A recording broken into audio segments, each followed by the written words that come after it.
A war can be lost before the first shot is ever fired. But this wasn't a simple assassination.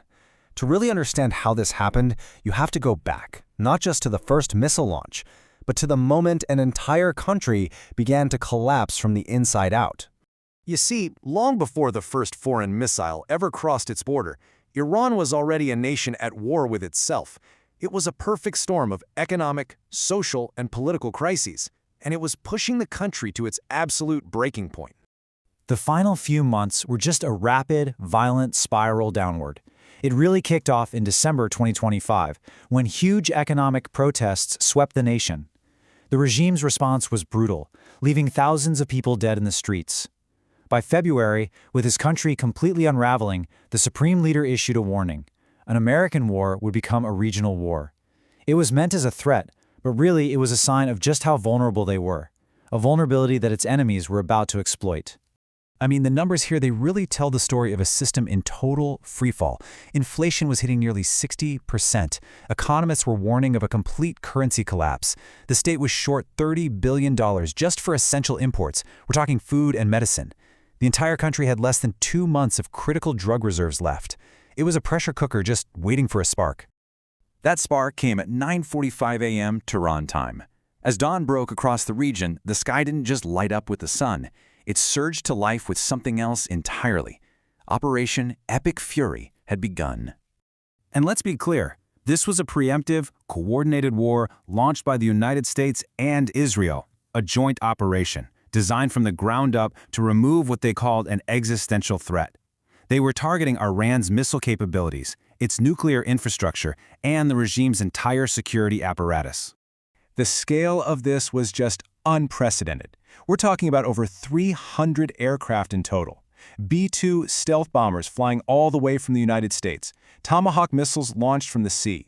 In just the first 24 hours, Israel alone dropped over 1,200 bombs. And the attack came during the day, a calculated move designed to maximize tactical surprise. But the real surprise wasn't the timing. It was what happened before a single bomb even hit its target. This is where the story really changes, because this was not a conventional attack. It was a new kind of warfare. The first shots weren't physical, they were digital. So before the first jet even crossed into Iranian airspace, the real attack had already begun. America's space and cyber commands layered what the military calls non-kinetic effects. Attacks that don't physically destroy things, but instead paralyze them. First, they blinded Iran's satellites and sensors. Then they systematically went through and disrupted their communication networks. By the time the first bomb started to fall, Iran's entire command structure was completely paralyzed. They couldn't see, they couldn't coordinate, and they couldn't respond. Think of it this way. Non-kinetic warfare is a conflict fought with code, with signals, with satellites. It's the art of defeating an enemy without ever firing a bullet. It doesn't destroy an army, it cripples it. It transforms a connected, modern military into 1,000 blind, deaf, and disconnected targets. And this wasn't some fringe tactic either. This was the core strategy, and it was confirmed by the highest levels of the U.S. military. The chairman of the Joint Chiefs of Staff himself, General Dan Kine, laid it out plain and simple. He said the first movers were Cybercom, that's U.S. Cyber Command, and U.S. Spacecom. Their job was to create a digital blitzkrieg, to win the war before the physical battle even began. Blinded and broken, the Iranian regime lashed out with whatever it had left. The retaliation was swift, it was chaotic, and it dragged the entire world right into the crisis. Iran's retaliation was called Operation True Promise 4. As you can see from this chart, the first 48 hours were pure chaos. Hundreds of missiles and drones were fired not just at Israel, but at U.S. bases and allies all across the Persian Gulf, Bahrain, Kuwait, Qatar, Saudi Arabia, the UAE. That first evening was the most destructive period, with 10 confirmed hits across 3 different countries. And the human cost just escalated rapidly. By March 2nd, we had at least 12 dead in Israel and 4 U.S. service members killed in Kuwait.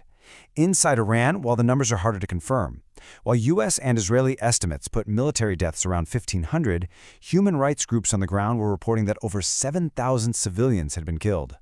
Officially, the U.S. objectives were precise: to destroy Iran's missile program and, quote, annihilate its navy. It was framed as a surgical operation, targeting only military infrastructure. But on the ground, the reality of war is never that clean. In the city of Minab, a single airstrike hit a girls' school. Over 180 civilians were killed. The shockwave of the conflict hit the global economy almost instantly. When Iran closed the Strait of Hormuz, which is a critical shipping lane, oil prices surged by 10%. Stock markets in Europe and Asia tumbled, and nations in East Asia, which rely on the Middle East for 90% of their oil, were thrown into an immediate, full-blown energy crisis. But the true strategic objective of those first strikes wasn't just about degrading their military. It was decapitation, a targeted, systematic effort to erase the entire leadership of the Islamic Republic in a single blow. The casualty list. It reads like a roster of the entire Iranian state. The supreme leader, the minister of defense, the chief of the armed forces, the commander of the Revolutionary Guards, the head of national security, even a former president. The attack created a massive power vacuum at the very heart of the regime. In just a matter of hours, the Islamic Republic of Iran was rendered completely leaderless. So, with its entire command chain just gone, what was left of Iran's military acted without orders. Their final, desperate move was to sever a global artery, the Strait of Hormuz, the choke point for 1/5 of the world's oil. It was an act of economic suicide, really, born from pure, unadulterated chaos. What happened in Iran was more than just a regional war. It was a proof of concept. It demonstrated that a modern nation-state can be defeated in the digital domain, its eyes, its ears, and its voice erased, leaving it utterly helpless against a physical assault. And this is now the blueprint for 21st century warfare. And that forces us all to ask a terrifying question. In an age where a nation's entire nervous system can be shut down from orbit, is any country truly safe? The threat is no longer just over the horizon. It's in the code, it's in the sky. Let me know what you think in the comments.